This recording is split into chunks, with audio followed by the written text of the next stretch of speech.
Hello friends, welcome back to my channel knowledge incredible by Sonam में।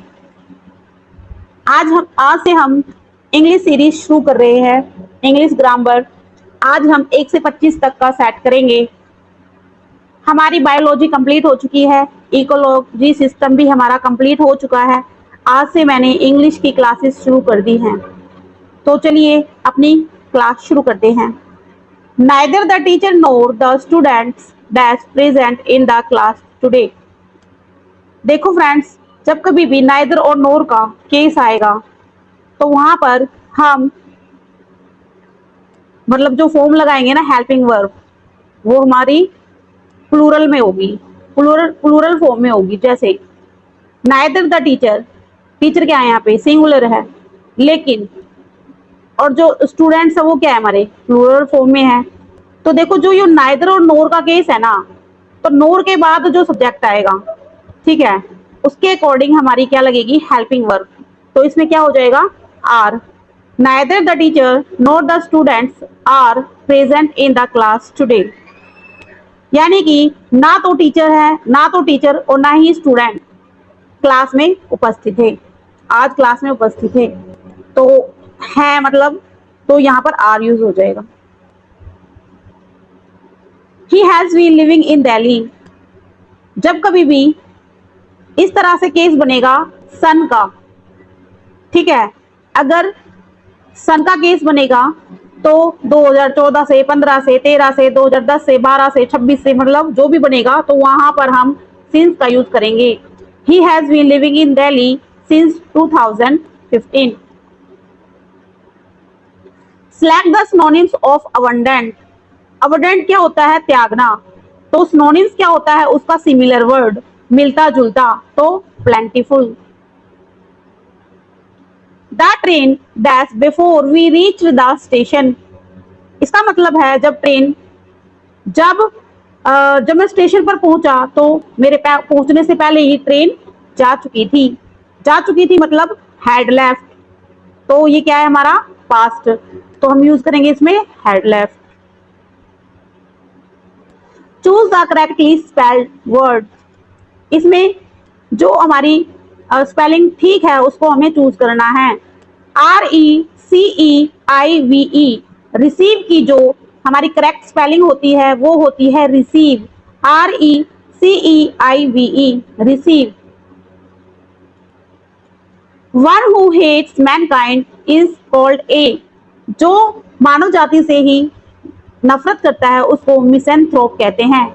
ये as it is हमको याद रखने पड़ेंगे। ये क्या है हमारे वन वर्ड है। तो one who hates mankind is called a misanthrope. If it rains I dash at home. यानी कि जब वर्षा हो रही होगी ना तब मैं घर पर रहूंगा। जब वर्षा होगी तो मैं घर पर रहूंगा। यदि इफ का केस बनेगा तो हम उसमें विल स्टे का यूज करेंगे। ठीक है, ये याद रख लेना बस। द ईडियम, ईडियम जो मुहावरा है हमारा, उसमें एक देखो क्या आएगा, to break the ice means, यानी कि बर्फ को तोड़ना। बर्फ को तोड़ना यानी इसमें भी क्या हो जाएगा चुप्पी को तोड़ना। यानी कि the idioms the break the down, break the ice means का मतलब होता है to start a conversation. She is dash than her sister। She is dash than her sister। जहां पर कभी दो बंदों की बात होगी वहां पर सुपरलेटिव डिग्री टॉलर का यूज होगा। ठीक है, ER लगेगा। तो यहाँ पर दो बंदे कौन है, एक तो शी वह खुद है और एक सिस्टर है उसकी बहन, तो सुपरलेटिव डिग्री टॉलर यूज होगा। The passive voice of he is writing a letter is. He हमारा सब्जेक्टिव है, ए लेटर हमारा ऑब्जेक्टिव है। जब हम इसको पैसिव वॉइस में कन्वर्ट करेंगे तो ए लेटर हमारा सब्जेक्ट हो जाएगा। तो जब हमारे पास ING फॉर्म होती है, ING फॉर्म में देते हैं तो वो उसके साथ में हम जो हमारी हेल्पिंग वर्ब होती है, हेल्पिंग वर्ब क्या है इसमें इज, तो उसके साथ में विंग का यूज करते हैं। और हमारी वर्ब की थर्ड फॉर्म यूज होती है और बाय का यूज करेंगे। और जो हमारा सब्जेक्ट होगा वो हमारा ऑब्जेक्ट बन जाएगा लास्ट में जाकर ही को हिम में चेंज करेंगे। तो देखिए he is writing a letter, तो ये हो जाएगा हमारा ए लेटर इज, इसके बाद यूज करेंगे बीइंग, फिर इसकी थर्ड फॉर्म रिटर्न, फिर ऐड करेंगे बाय और ही का हो जाएगा हिम। तो इसका हो जाएगा a letter is being written by him.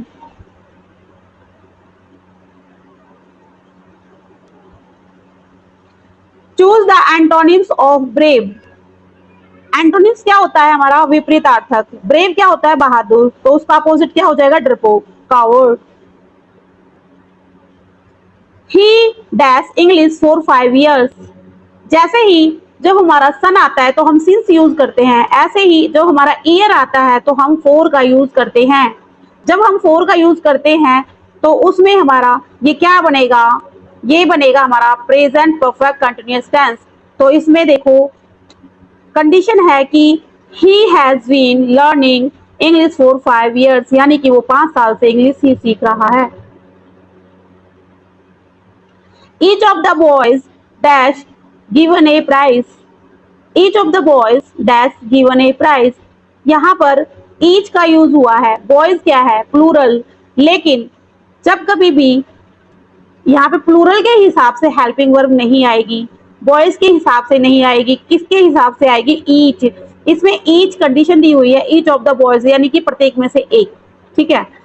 तो ईच जहां पर ईच का बनेगा हमारा ईच कंडीशन बनेगी तो वहां पर हमारी हेल्पिंग वर्ब सिंगुलर होगी। तो याद क्या होगी यहाँ पे was.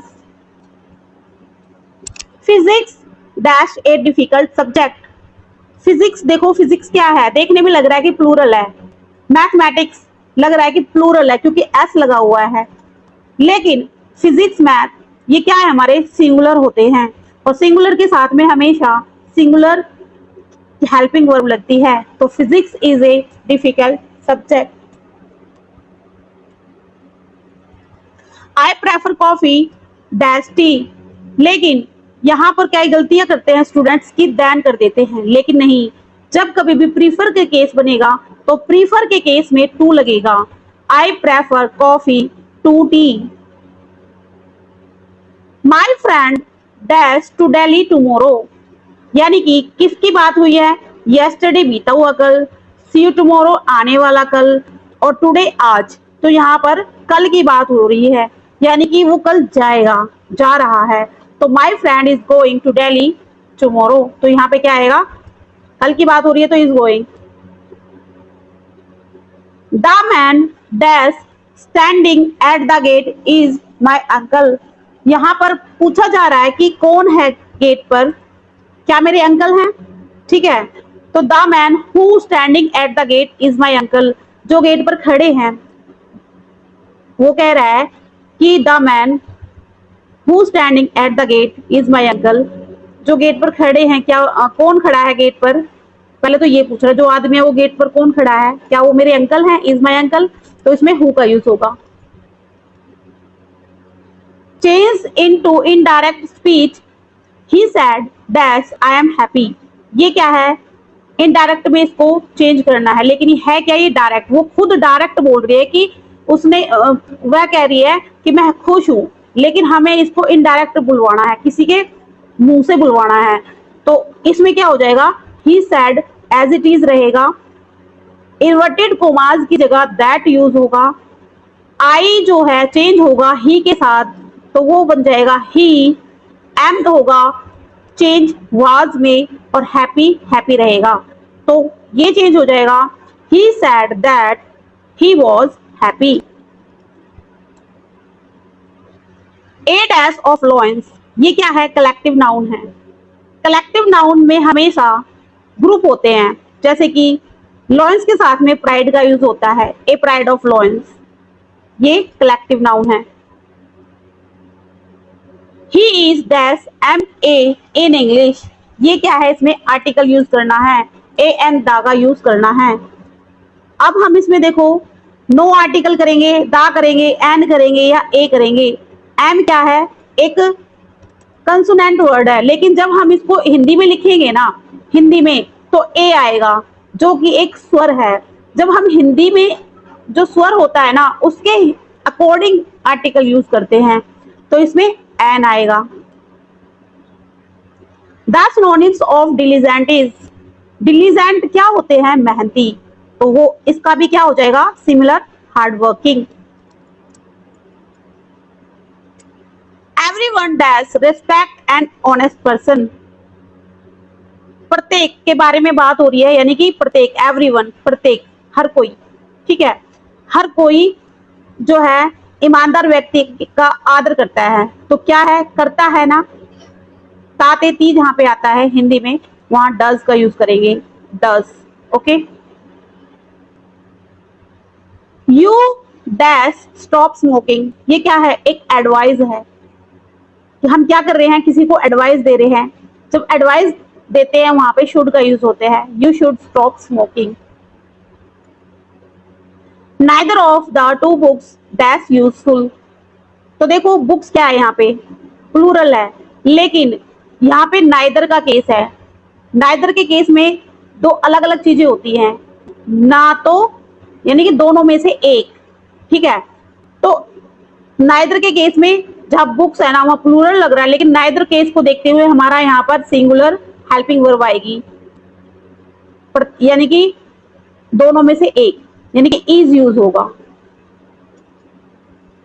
The opposite of success is, opposite बताना है, यानी कि विपरीतार्थ बताना है सक्सेस। सक्सेस का मतलब होता है सफलता, तो उसके अकॉर्डिंग उल्टा क्या हो जाता है? विफलता, यानी कि फेलियर। तो फ्रेंड्स, हमारी जो है ना 1 से 25 की जो पहला सेट था वो कंप्लीट हो चुका है। आपको मेरी क्लास कैसी लगी कमेंट में जरूर बताना। अगर आप चाहते हैं कि ये इंग्लिश की क्लास मैं आगे बढ़ाऊं, तो प्लीज आप मुझे सपोर्ट कीजिए। मुझे ज्यादा से ज्यादा अपने कमेंट में बताएं कि आपको क्लास कैसी लगी है, और ताकि मुझे ये पता लगे कि कौन कौन मुझे देख रहा है, मेरी क्लास को देख रहा है, कौन कौन पसंद कर रहा है। ठीक है फ्रेंड्स, अगर आप चाहते हैं ना कि मेरी सेकंड क्लास आए इंग्लिश की, तो प्लीज कम से कम 25-30 कमेंट कीजिए और 25-30 लाइक, बस इतना ही टारगेट है, इससे ज्यादा नहीं है अभी। तो प्लीज हेल्प कीजिए, तभी मेरी सेकंड क्लास आएगी, अगर आप चाहते हैं तो। Thanks for watching, bye bye.